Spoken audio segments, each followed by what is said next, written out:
Previously, the Associate Director of Education at the Contemporary Jewish Arts Museum in San Francisco and Associate Manager of Learning Through Art program at the Guggenheim Museum. She manages the team responsible for developing resources and creating programming for the museum's diverse audiences. Janine graduated from Northwestern University and holds an MA in Arts Administration from Teachers College, Columbia University. Janine has published articles about museum education in the Journal of Museum Education and Museum Questions. She freelances as a communications and presentation coach and is the busy parent of 2 middle schoolers. So there's a little halo over your head, Janine. Reuben Connor III is the lead educator at the Bay Area Discovery Museum with 6 years experience working with early childhood learners and their families. He earned his BA from Christopher Newport University in Newport News, Virginia in 2017. And although his educational background is in history, his professional and volunteer experience is deeply rooted in early childhood education. Reuben is a passionate educator who hopes to create effective and equitable learning experiences by fostering every child's natural sense of curiosity and agency. At the museum, he's responsible for creating and facilitating STEAM, science, technology, engineering, art, and math programs, and design-based curriculum that inspire creative problem solving. In his free time, Reuben loves to read, write, and create short films with his friends, which I don't know, someday, Reuben, you'll have to come back and share with us some of those. So it's great to have you back, Reuben, and great to have you, Janine. I'll go ahead and let you guys take it away. Thank you again so much for being here. Fantastic. Thank you so much for inviting us back. We're thrilled to be here. Thank you all for spending your busy morning with us.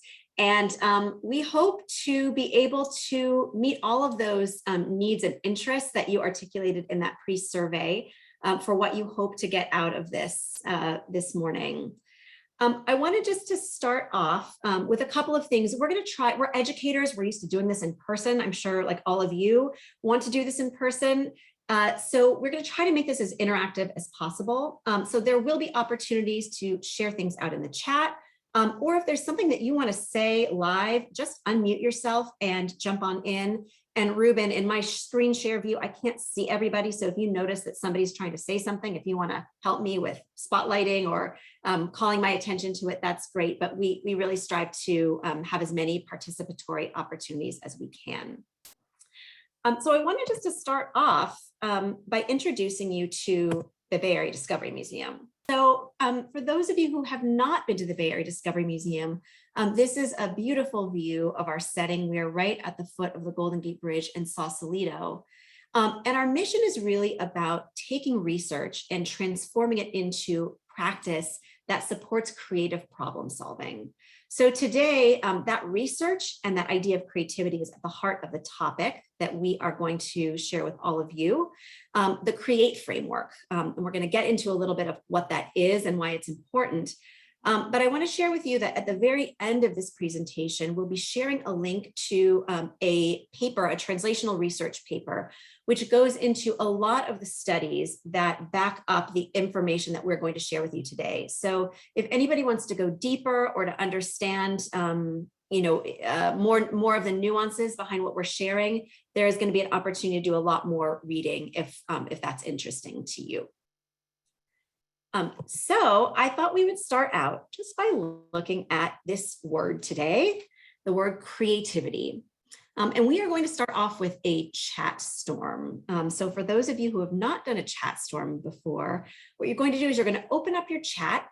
I'm going to offer a prompt. You're going to type your answer to the prompt, and then on the count of 3, you're going to hit enter. So we'll see all of the chats coming in at the same time, like a big storm.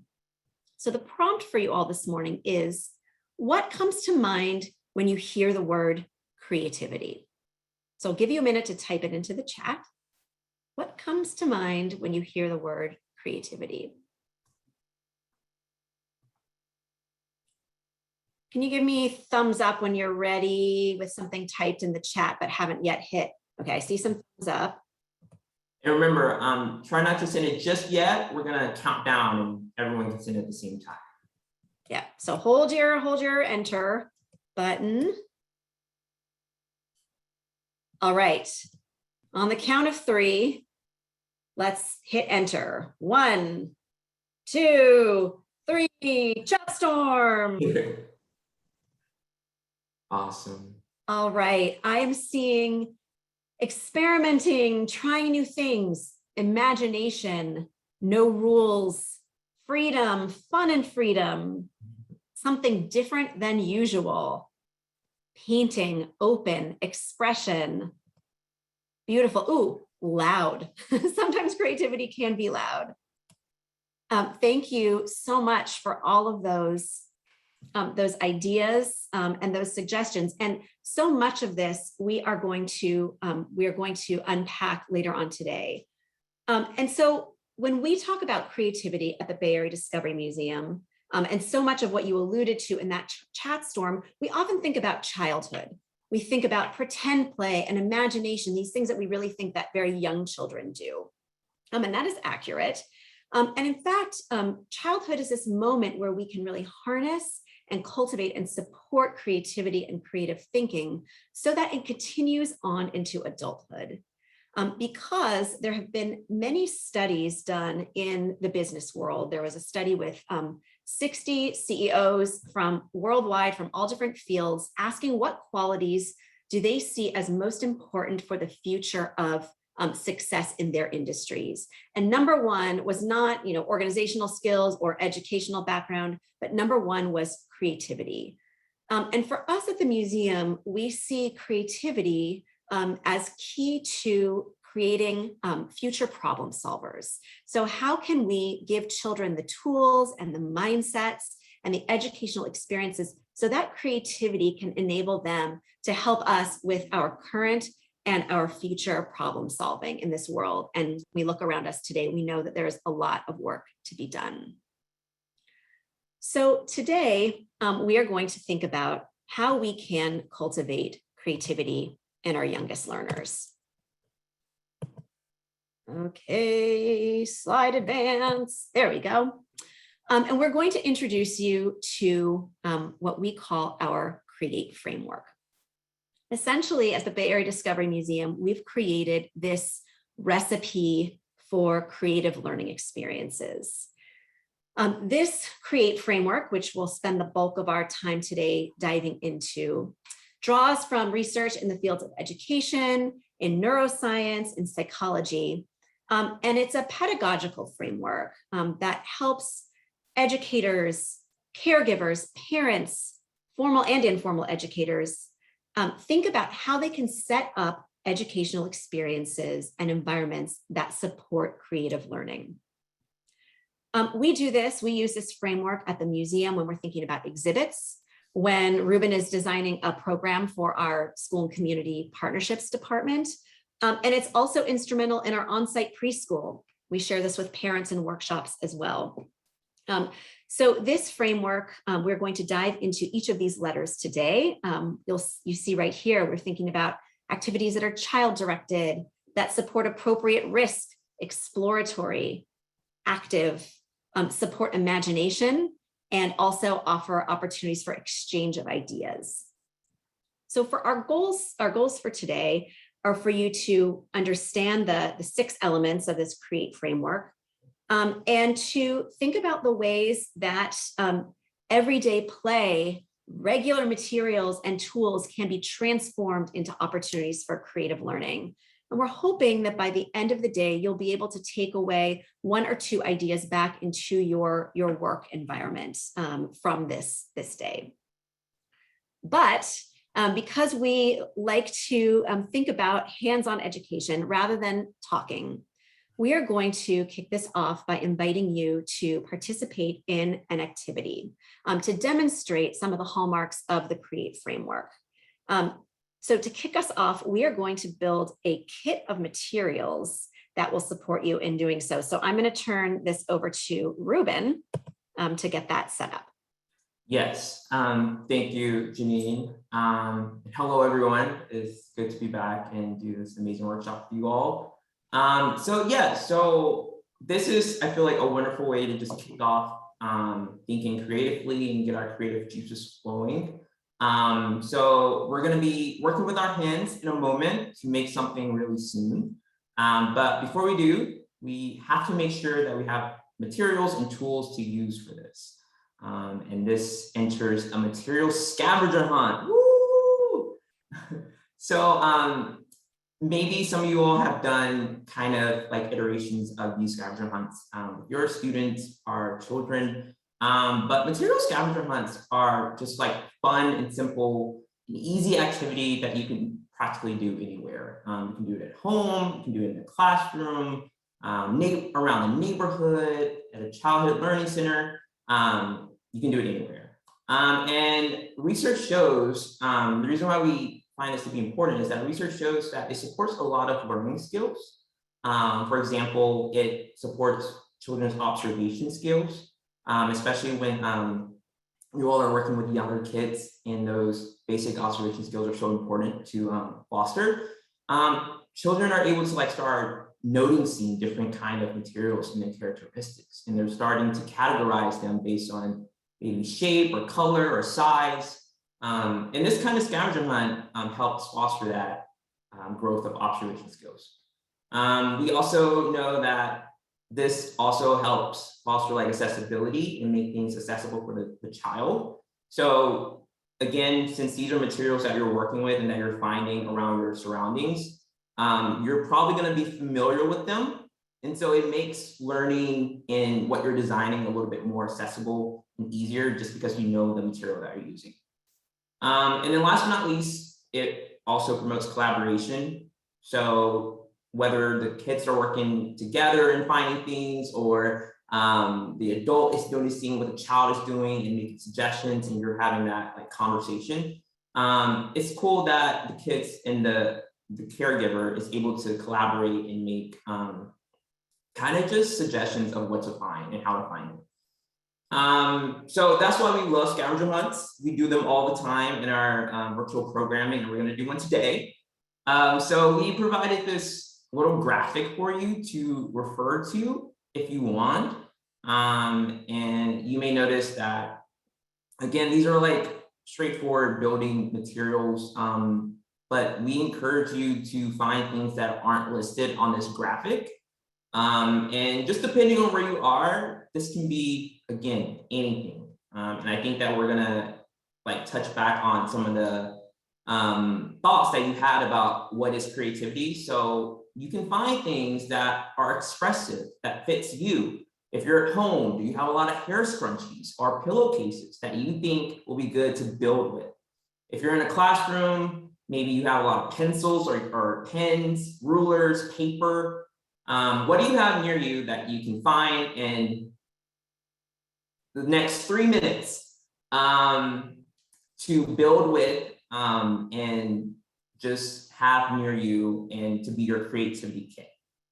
Okay. Reuben, how many materials, should people have like 5 different things with them? Is there a kind of a target number?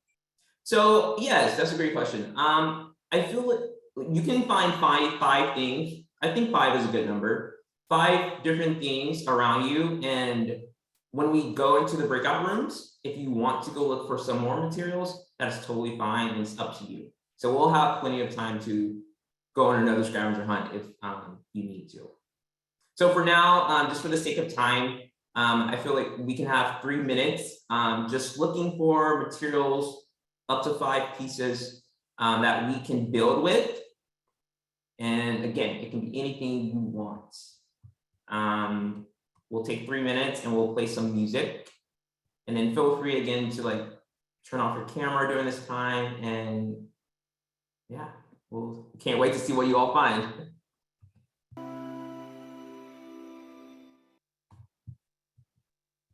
All right. So as we're returning to our screens, I hope that little time was good enough to just step away and maybe take a quick break. There will be plenty of times where you'll be able to like just break yourself if you want. But I'm curious, before we move on, what are some things that people manage to find?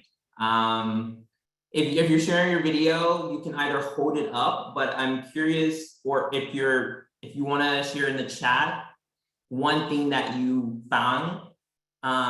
Let's share one thing that we found. You can do it in the chat or hold it up in front of the camera that we plan on using. And I'm gonna hold up.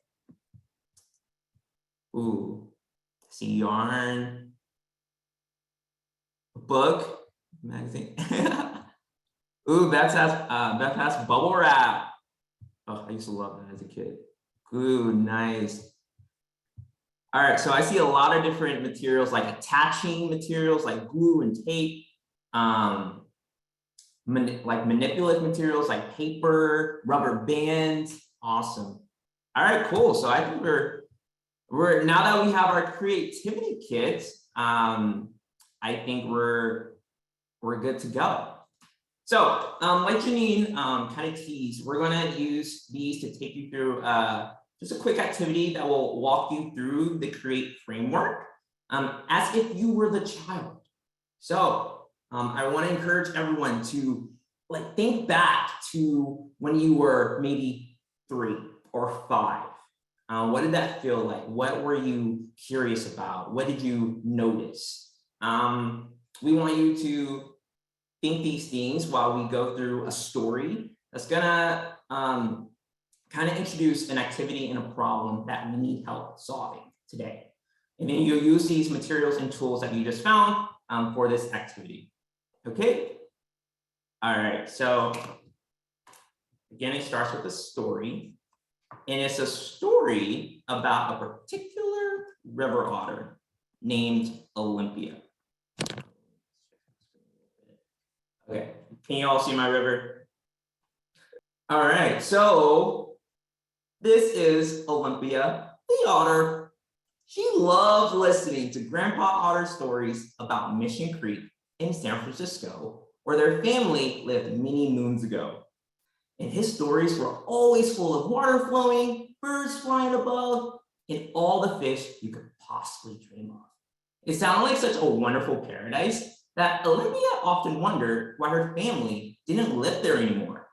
So one day, while she was out playing with her friend, Sammy the seal, Olympia overheard Sammy talking about their trip tomorrow up the stream that led to Mission Creek. And Olympia got so excited and said, "Oh boy, Sammy, how cool would it be to see the place where my family comes from?" But Sammy seemed worried.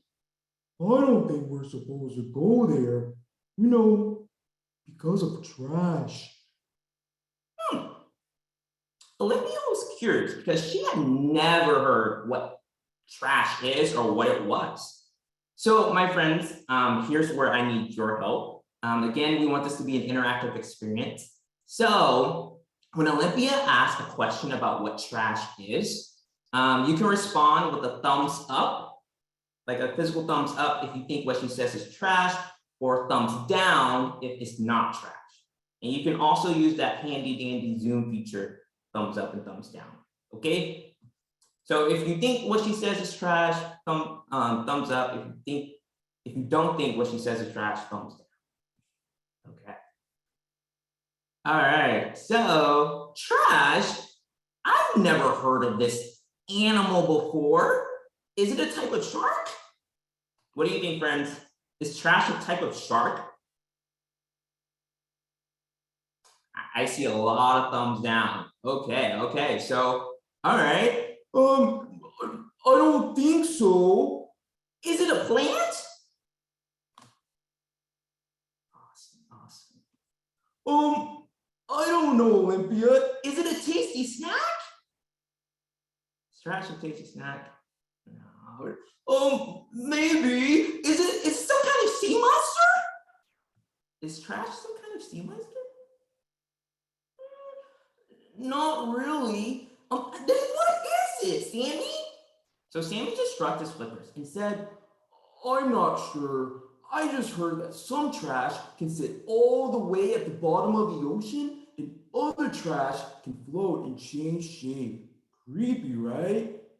But Olympia was not afraid and became even more curious about trash as she decided that she was going to see for herself what it was all about.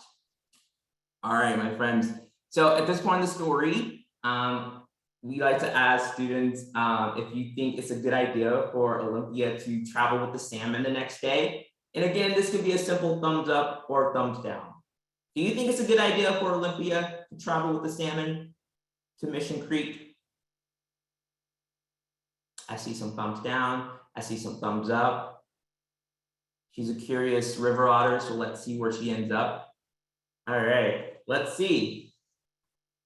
All right, so Olympia swam with the salmon and swam and swam.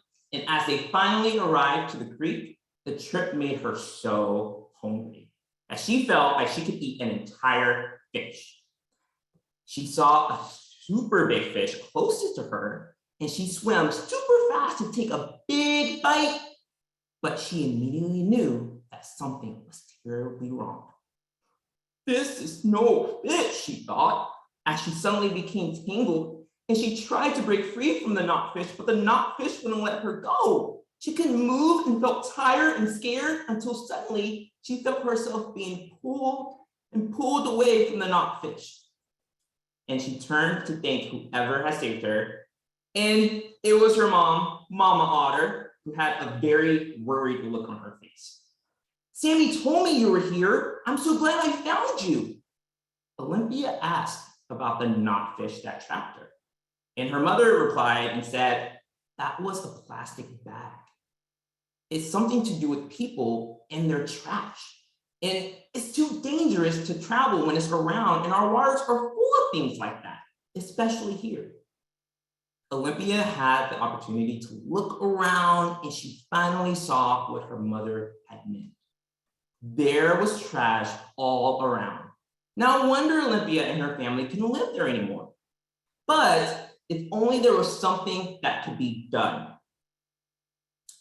All right, so that's the end of the story for now, but I'm curious from you all, what were some of the problems that you heard come up from that short story?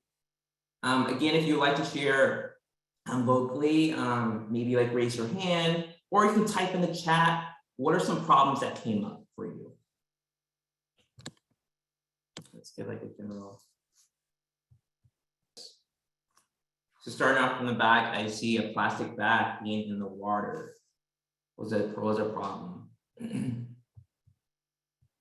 Does anyone else have maybe a different problem that they heard or would like to agree? You don't know what trash was.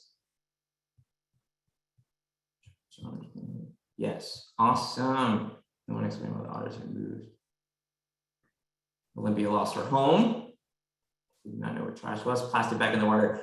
Okay, so I think it's safe to assume that everyone is agreeing that the main problem of the story is this problem of trash, right? Trash being in the water. And now that we know the problem, I wonder what we can make to help fix the problem of trash being in the water. So this is where we are going to utilize break rooms, but before we do, I just want to go over the things that we'll be doing in these rooms, okay? So again, you found some materials to work and build with, and we are wanting to know what you can make to help remove trash from the water. And so as we're in our breakout rooms, each of us will be making and designing our own prototypes or models or a smaller version of the actual design. But feel free to work and talk alongside your group, okay? FYI, just so you all know, river otters love to play together. So let's collaborate with one another. Let's talk this out. Let's share some ideas of what you plan to make, but we're each making our own design. And we like to break up this kind of process by doing 3 steps. You're gonna have time to think about the problem. And for that, I like to point to my brain. So you'll think about the problem, what you can make to help fix it. This step, you can brainstorm many ideas. If you're an artist or like to draw, you can draw and sketch ideas. And you can also start using personal experience of what you've done to remove trash or pick up trash around your home. The next step is to make a prototype. So this is where you're building, you're you're engaging with your hands and making a design to help fix that problem. And then the last step that you'll probably have time to do is try out what you made, okay? And for that, I just like to shrug my shoulders and say try. Because there's gonna be maybe an instance where it doesn't work out, and that is okay. We like to embrace that, like that, the trials of designs. We don't like to say failure because it's not. You learn from, you know, the mistakes. So again, you just try it out, and you can always make changes to the design if it doesn't work out the way you want. So in our breakout rooms, we're gonna think, we're gonna make, and we're gonna try. And we're gonna think about what we can make to help remove trash from the water. And before we go to our breakout rooms, I also want to remind everybody of kind of our meta assignment. As we're thinking, making, and trying, I want you to reflect on how this experience relates to the CREATE framework. So I see that we just got a handout of the CREATE framework popped in the chat. So you're welcome to use that as your reference, as your frame of reference, because when we come back from the breakout rooms, you'll not only share what you created, but we're going to reflect on the experience so that we can unpack the elements of the CREATE framework a little more deeply. Any questions before we start? All right, so how was that, everyone? Thumbs up, yes. Thumbs down if maybe you ran into some like challenges, some frustrations that you didn't think about. Cool. All right, so Janine, I'm actually not sure if you wanted to. Yeah, I would love for folks to just hold up your some of your prototypes just to get a sense of the diversity of creations. So let's take a look and hold them up to your screen, and then we'll call on maybe one or two people to share. Cool. So Treza, you want to share with us? Go ahead and unmute. Okay, so we were working with our group like to make materials to help children learn about cleaning the stuff. So we got the idea to make a sticky ball from the tape, and we attach it to the paper clip. So they can use it to just like stick the paper clip or the paper. And yeah. We also have Curry. He said like we can make a sign with the marker and the paper to teach the children where they should throw the trash. So you came up with a design solution for cleanup, but also kind of a public relations, like sort of the preventative piece. Our group talked about that too, the prevention versus reaction. Yeah. Anyone else? Thank you so much for sharing. Anyone else something that they'd like to share with the group? If you do, you can just go ahead and unmute.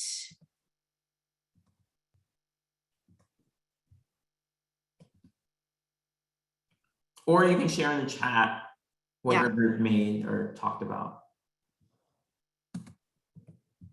Well, we talked about, we actually did not do a prototype because we kind of used what everybody had. One person had a bucket, another person had a rubber band, and I had, one person had a bucket, another person had a rubber band and scissors, and I had yarn. So what we did was we would cut the bucket in half, use the yarn to make a net to put on the flat side of the bucket, use the rubber band and the ruler to make a propeller. And then we would have an assembly line where each one of us would have the half a bucket with the net and the propeller, and we would stand and we would let the water run through. And then when we would take it out, we would look at, because of the net, we could separate the good from the bad. And if we're in the assembly line, if one person missed it, then it'll go to the next person and to the next person. And then we said that if we were in a classroom, we could use paper cups and yarns and sticks, and the children could create that, you know, create the bucket with the net and the propeller. I love this collaboration that even though you were in separate spaces, you put your materials together kind of in an imaginative way to still create one object. That's beautiful. And then also thought about the applications to the classroom. Thank you so much. You're welcome. Let's see, one more share. Anyone else? All right. So now I'd like to sort of think back to big picture where we started with the CREATE framework, and invite you to share in the chat where you saw connections to the CREATE framework. So I'm going to go back and share that CREATE framework in my screen so you all can have your memories refreshed. But where did you see connections to the CREATE framework?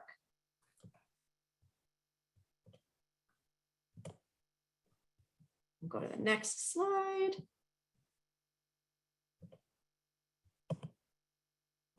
There we go. Back to CREATE. So let's pop them in the chat.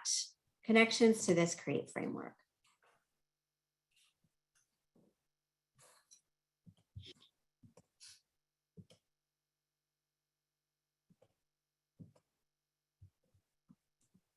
I'm going to give it another minute or so to see if there are reflections that you can share now.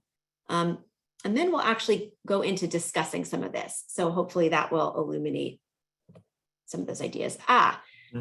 Seeing Leanne, design with the children's engagement in mind. So thinking about child-directed, this idea of collaboration, exchange of ideas. And we just saw that idea of the assembly line in the bucket was a really beautiful collaboration. Motivation, the story got us emotionally involved. Very interesting to think about narratives and how narratives cultivate engagement. Great thoughts, everybody. And so what we're going to do now is we're going to go into a deeper dive into each letter of CREATE. And we're going to use this activity as a frame of reference as we look at each of these elements of the CREATE framework. And I don't want anyone to get too confused, but we're going to go out of order. So we're not necessarily going to go CRE. So just because some of the activities that we're going to discuss, we just want to mix it up a little bit. So we're going to go through each letter. We're going to share some tips for creating experiences that represent this element of the CREATE framework. And then at the very end, we'll share some kind of overall tips for practice. So let's start out with our C. We're going to start at the beginning with child-directed. And this was something that many of you noticed in what you just shared in the chat, that you had choices, that the participants had choices. So research tells us that children engage more deeply in their learning when they feel a connection between the material and their own experiences. And that story was part of that hook. It was part of them kind of thinking, putting themselves in the shoes of an animal, thinking about sort of a way into that problem and that story. And one hallmark of child-directed experiences are how the child is motivated. So we like to think about a child-directed experience as being cultivating an intrinsic motivation. So is the child curious about it? Does the child want to learn because of their own interests or they're making meaning, rather than the child is motivated to learn because there's a reward or there's a grade or there's a competition. So that's one thing that we think about when we think about child-directed experiences. The other thing that's really key is the role of the adult.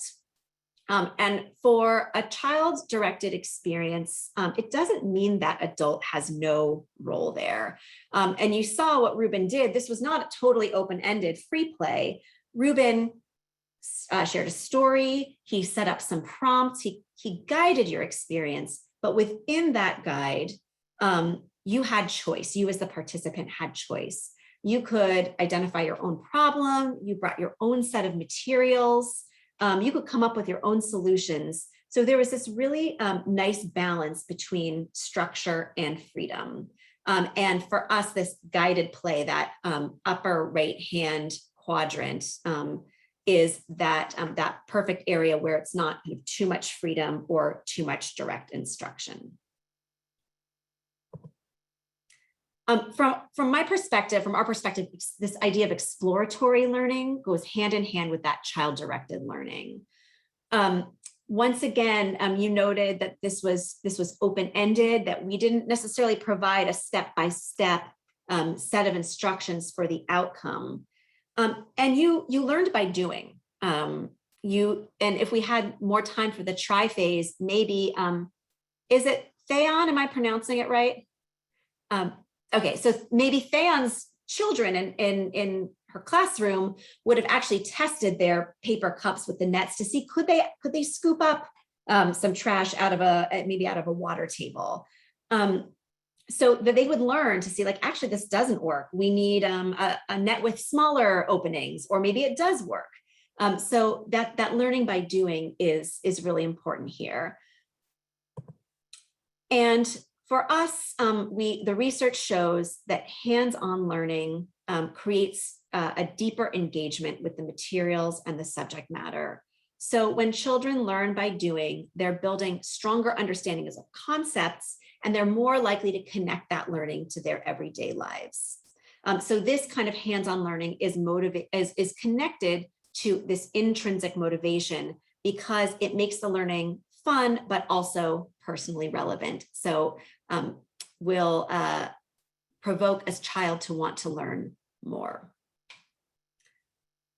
We're going to go actually to the next, not the next letter and create. We're going to mix it up and go to, well, the what we call time for imagination. But this idea of, this is where Bay Area Discovery Museum took a few liberties here.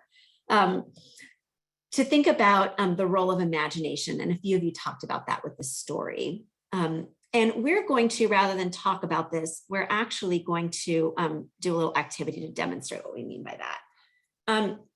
So Reuben, I want you to play a little game with me. Will you play a game with me, Reuben? Oh, absolutely. I love games. We're going to play a game that we like to call This Is Not A.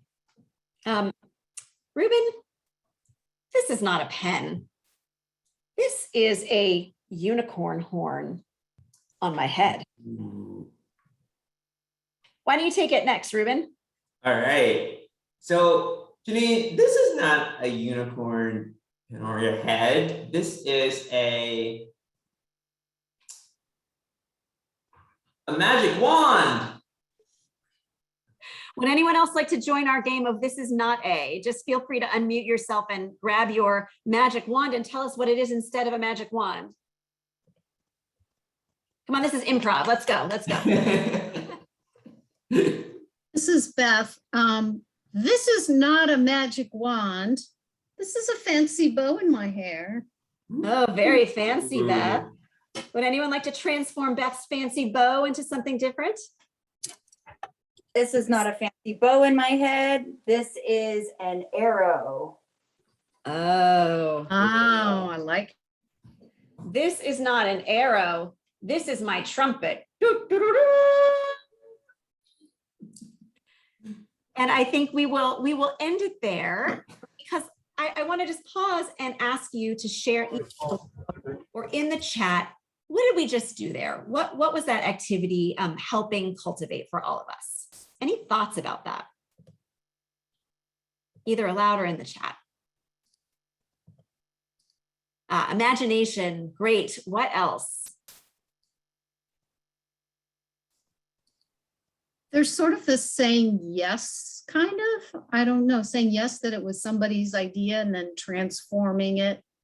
And that, that's actually key in improvisational theater, that say yes. And that's sort of hallmarks of brainstorming too, where you yes and somebody's idea and build on that. Building on ideas, not stopping at the first idea, participation, creativity, great, no boundary. Development. Sorry, I missed the last thing that someone just said. I did not hear that. Can you repeat that? Basically, imaginary development. The cultivation of imagination, great. And the reason that we like to try this activity out, in addition to all of those things that you said, is this also cultivates cognitive flexibility. The idea that even though I see this concretely, I could imagine it could be this, and my mind keeps having to shift. Okay, it was a pen, now it's a wand, now it's a trumpet, now it's an arrow. And this idea of imagination, of cognitive flexibility, opens us up to this idea that there could be new or different possibilities than what we see today. So this is a building block for creativity and being able to visualize new concepts, new ideas, or the future. We like to think about imaginary play, pretend play, as being the domain of early childhood. And in fact, there is research that shows that it is important for children of all ages to have time to daydream, to have time to imagine or to visualize something different, because of what I just said about that cognitive flexibility and that ability to visualize the world maybe as it might be or as it could be, but not as it actually is now. So just like Olympia might want to be able to visualize what her environment could be without trash in the water. And one interesting note here with imagination is that there's a really significant study from the late 80s that found that when children were explicitly asked to be creative, where they were prompted that there are no boundaries, be as creative as you can, they were more likely to come up with creative solutions. So even our words and our instruction can help cultivate creativity in a young child. Let's think next about the R in creativity, in create, which is risk friendly. So when we think about risk, what comes to mind?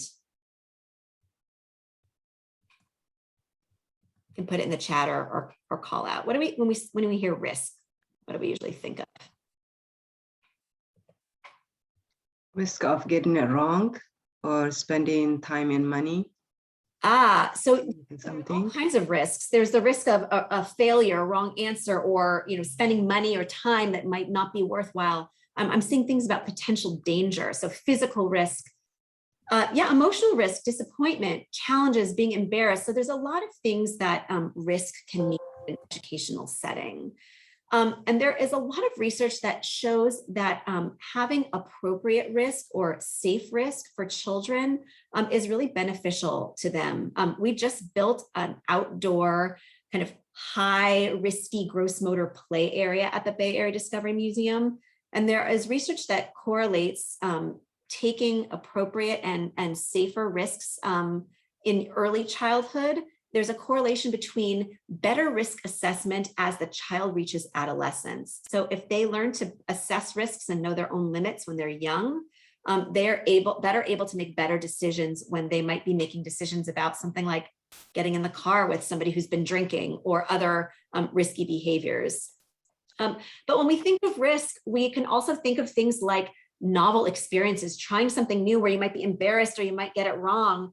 These are all kinds of risks. And we find when we have an emotionally supportive educational environment where it's a safe space for a child to maybe fail and try again, that leads to a child realizing that they can surmount a challenge. There's this great quote we like to share from Steph Curry that's, if you don't fall, how are you going to know what getting up is like? In the try stage of our think, make, try process that Reuben shared with us, that try is your opportunity to try something out, to maybe fail, and then to realize that you actually can try again and work on it and get it right, so that your first outcome, your success is not the only goal, it's the process and the learning, where the learning happens. There's also anecdotally some new research that's come out about risky outdoor play. So back to kind of like that dangerous definition of risk, being correlated with positive mental health outcomes, with lower instances of depression and anxiety in children who play outdoors in kind of appropriately risky situations.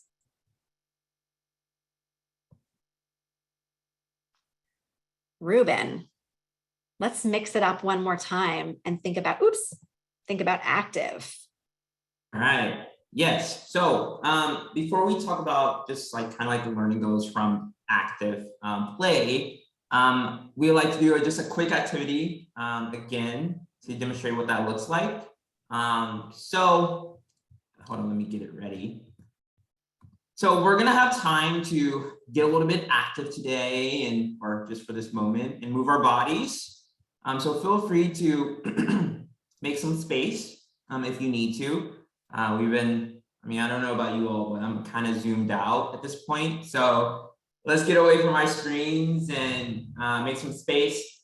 I'm gonna play some music and it's gonna be different tempos. So it's gonna be a fast tempo and a slow tempo. And when I'm playing the music, we want you to just dance away or just move your body. Or you can find something else to move, like maybe one of your materials. It's up to you what you want to move during this dancing time. And again, the music will be a mix of fast and slow. So when the music is fast, feel free to dance quickly or move your body super fast. And when the music is slow, dance slowly. Okay? And when the music stops, we're gonna freeze. And when the music starts again, you can dance some more, depending on if it's fast or if it's slow. So this is really gonna think about like being just mindful of your hearing and to keep up with the tempo. Okay. All right. Are you all ready to move our bodies? You want to stand? I'm gonna stand up just because. And all right. It's gonna be audio again. All right. Remember. Dance when it's fast, dance when it's slow, freeze when it's not playing. Okay.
All right, wonderful job, everyone, keeping with the tempo and freezing.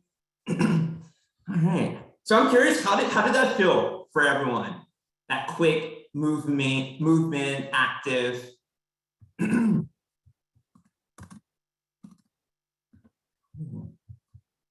out of breath, as you can see. All right, cool. I see. Fun, good stretch, good break from sitting. So I think many of you who are in education, I'm seeing refreshing, a good break from sitting, fun. I feel a little embarrassed because a lot of you have your cameras off and I'm sitting there dancing in front of everybody. But yeah, I smiled a lot too. And I think that there are these benefits that we all know because after we come back to a learning environment, after participating in an opportunity of active or gross motor engagement, where our brains are refreshed, we're ready to learn again. And there's research that shows that children who intersperse gross motor activity, movement with their learning experiences are more likely to be able to focus when they have to focus, when they come in class. And there are, yes, brain breaks, exactly. Brain breaks are super important for us as adults too.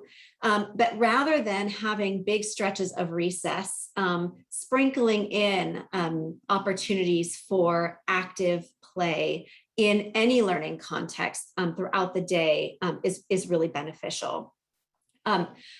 There's also things that we don't usually think about when we think about active play. So things like developing gross motor and fine motor skills. What can active mean both with our big body movements and really thinking about, using our fingers, our manual dexterity, those fine motor skills. Mindfulness is something that we sometimes think about when we think about active, because the active cultivates the mindful, enables us to refocus our brains. Yes, helping with re-engagement and helping with being present. So we're hoping that bit of activity demonstrating active play will help you focus better for the last 15 minutes or so of this presentation. There we go. So we're going to wrap up the Create Framework deep dive with our final E, which is exchange of ideas. And I'm going to go back to Theon's group that did this beautiful collaboration, even though we did not explicitly ask you to create something together. You were in a group, and in some groups, in my group, we shared ideas, and I actually got an idea from Vicky for my prototype.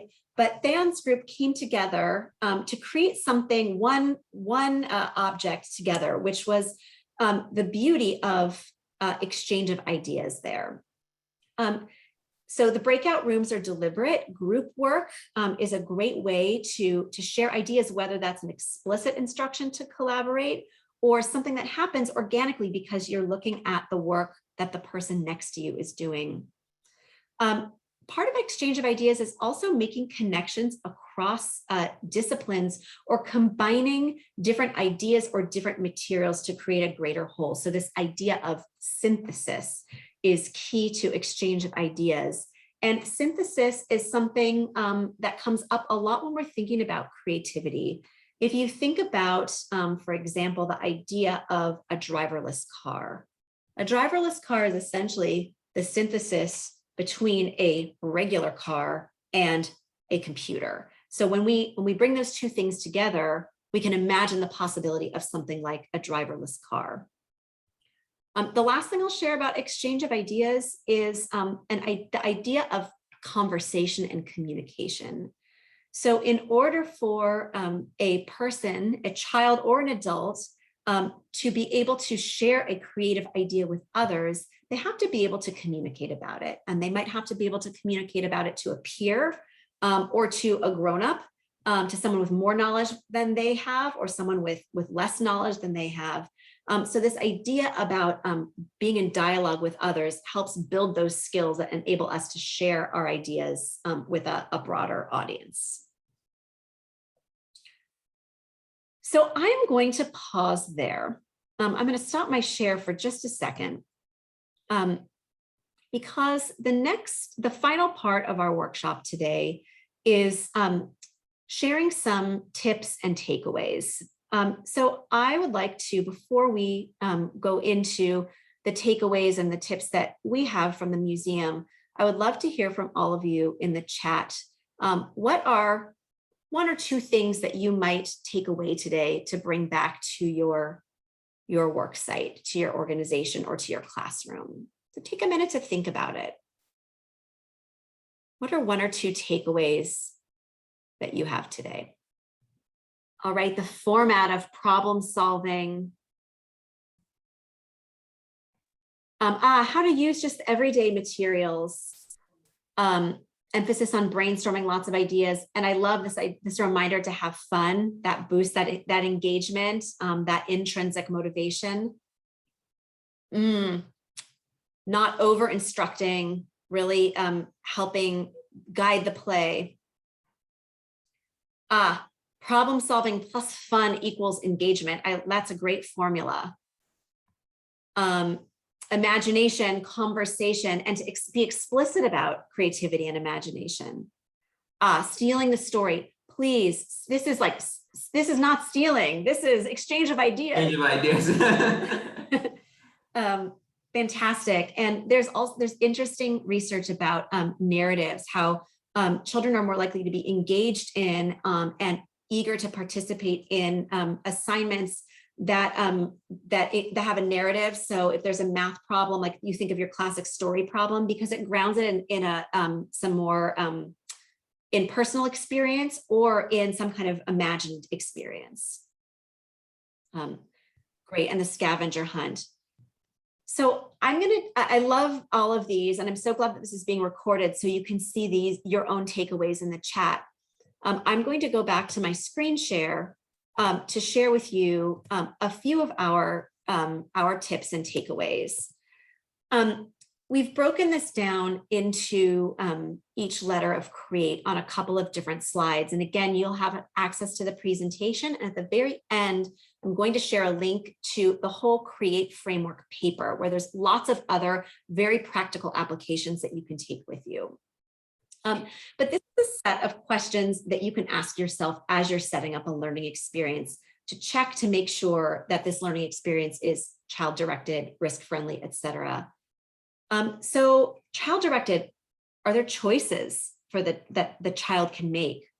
Are we making sure that we're making room for intrinsic motivation rather than, just rewards or punishments? I hope not punishments. And planning and reflection is a big part of child-directed learning. And even though our process was so quick today, we did ask you to think about a problem, to maybe make a sketch before you went and built your prototype. If we were to make it and try it, reflect on what worked and didn't work in that testing experience. Risk-friendly, what are those challenges that you can build into these experiences? Is there opportunity for novelty? How can you anticipate a child experiencing difficulty or maybe failing, and how will you encourage that child or support that child through the situation?